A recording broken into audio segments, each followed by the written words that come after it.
मुझे बताओ, आपने मुख्यमंत्री को यहां से चुनाव जिता के भेजा था, वो विश्वविद्यालय नहीं दे पाए, पूर्वांचल एक्सप्रेसवे नहीं दे पाए। कितना बेवकूफ बनाया था पूर्वांचल एक्सप्रेसवे के नाम पर। 340 किलोमीटर का लंबा एक्सप्रेसवे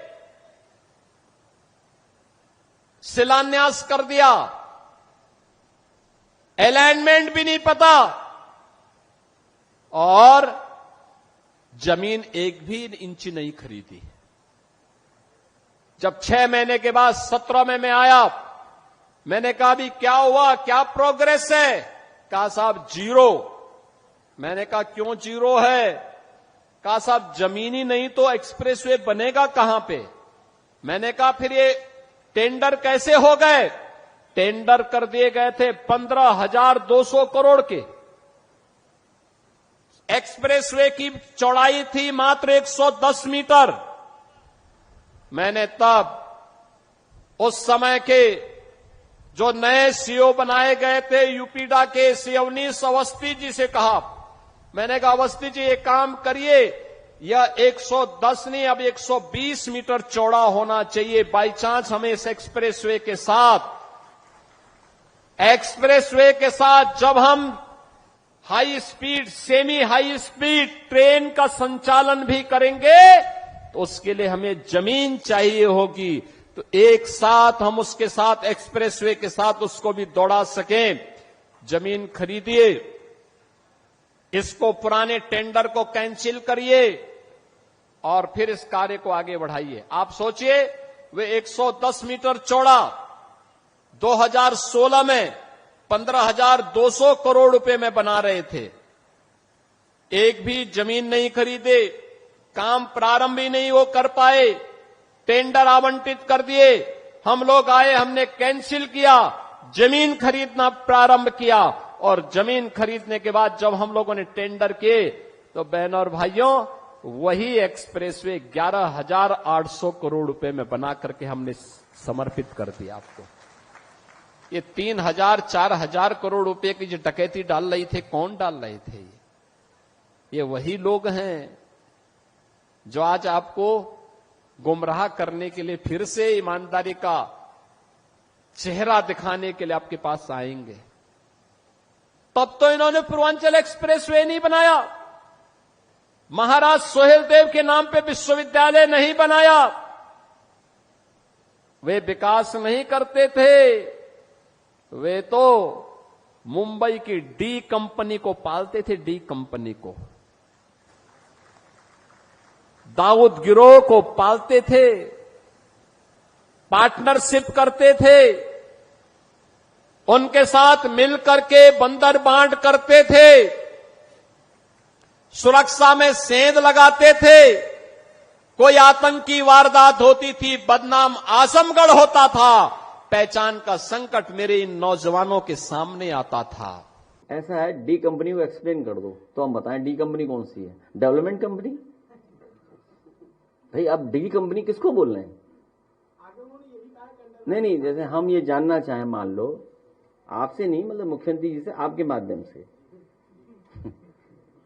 क्योंकि आपने मुख्यमंत्री जी की सवाल पूछा है कि डी कंपनी कौन होती है? डी कंपनी किसने रोका है? डी कंपनी के लिए डी कंपनी से डी कंपनी किसको बोलते हैं? उनका मीडिया एडवाइजर जिसने हमारे खिलाफ पैसे देकर के प्रेस के लोगों को चलवाया न्यूज, उसका नाम हो गया घोषित, याद कीजिए, नाम सब जान गए, सब पत्रकार जानते हैं उसका नाम। उसका लेन देन तो डी कंपनी से ही था, इसलिए उन्हें डी कंपनी याद आ रही है। बताओ डी कंपनी से लेन देन था कि नहीं था? हैं?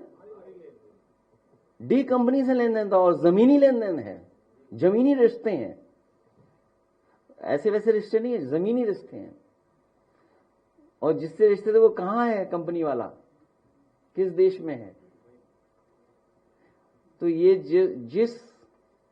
जिस हाईवे से, मतलब क्या बोले उसके लिए, अनपार्लियामेंट्री लैंग्वेज नहीं बोलनी चाहिए, शब्द तो आया था लेकिन मैं बोल नहीं सकता, जिससे लिंक हुआ है, वो हाईवे किसका बनाया हुआ है? वो नेताजी की वजह से बना था। मैं आज आपको बता दूं, पूर्वांचल एक्सप्रेस वे किसी ने नहीं मांगा, किसी भी नेता ने नहीं मांगा, किसी भी पॉलिटिकल व्यक्ति ने नहीं मांगा, किसी भी प्रेस के साथी ने नहीं मांगा।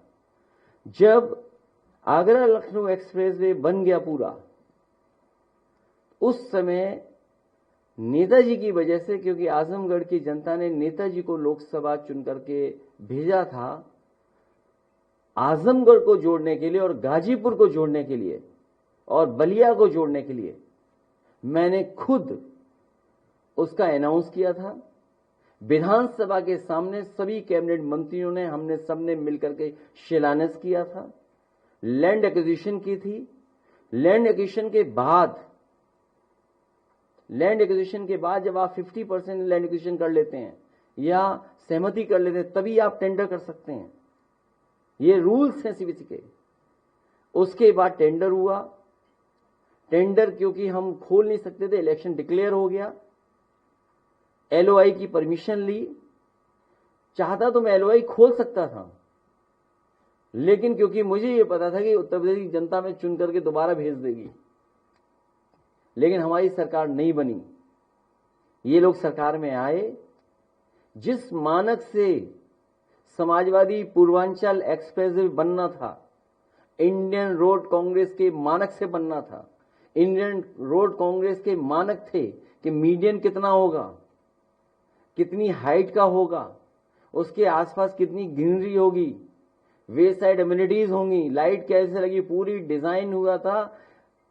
हमारी सरकार नहीं बनी, एलओआई इशू नहीं कर पाए, इन्होंने टेंडर कैंसिल किया और टेक्निकल, फाइनेंशियल, उन सब मानकों को इन्होंने नीचे किया और अपने ठेकेदारों को ऑब्लाइज करने के लिए इन्होंने टेंडर कैंसिल कर करके अपने ठेकेदारों से बनवाया। और इसीलिए आगरा लखनऊ चले जाओ तो उछल के नहीं जाते हो आप, पीठ में दर्द नहीं होता। अगर आप पूर्वांचल पे चलते जाओगे तो पूर्वांचल के लोग जानते होंगे। इसलिए मैं आज कहना चाहता हूं, आने वाले समय में समाजवादी सरकार बनने जा रही है। आगरा लखनऊ से बेहतर हमारा पूर्वांचल का एक्सप्रेस वे का हम लोग दोबारा काम कराएंगे, जिससे कि पूर्वांचल एक्सप्रेस वे बेटर दिखाई दे। उसी से लिंक जोड़ लिया, बोला ये हमारा गोरखपुर हो गया। और कब बनना था सोचिए आप, और अभी तक नहीं बन पाया। और इसी हाईवे को वहां आगे जाना था, बिहार तक जोड़ना था।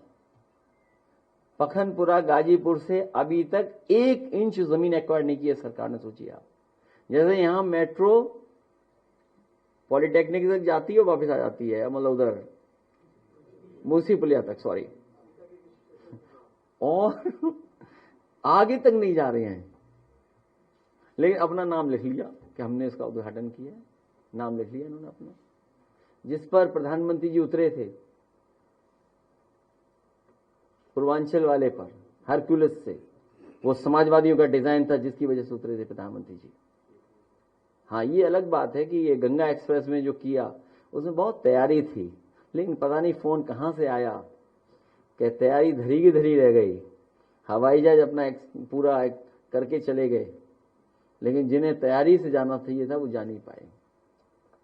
ये मानकों के तहत नहीं बना है।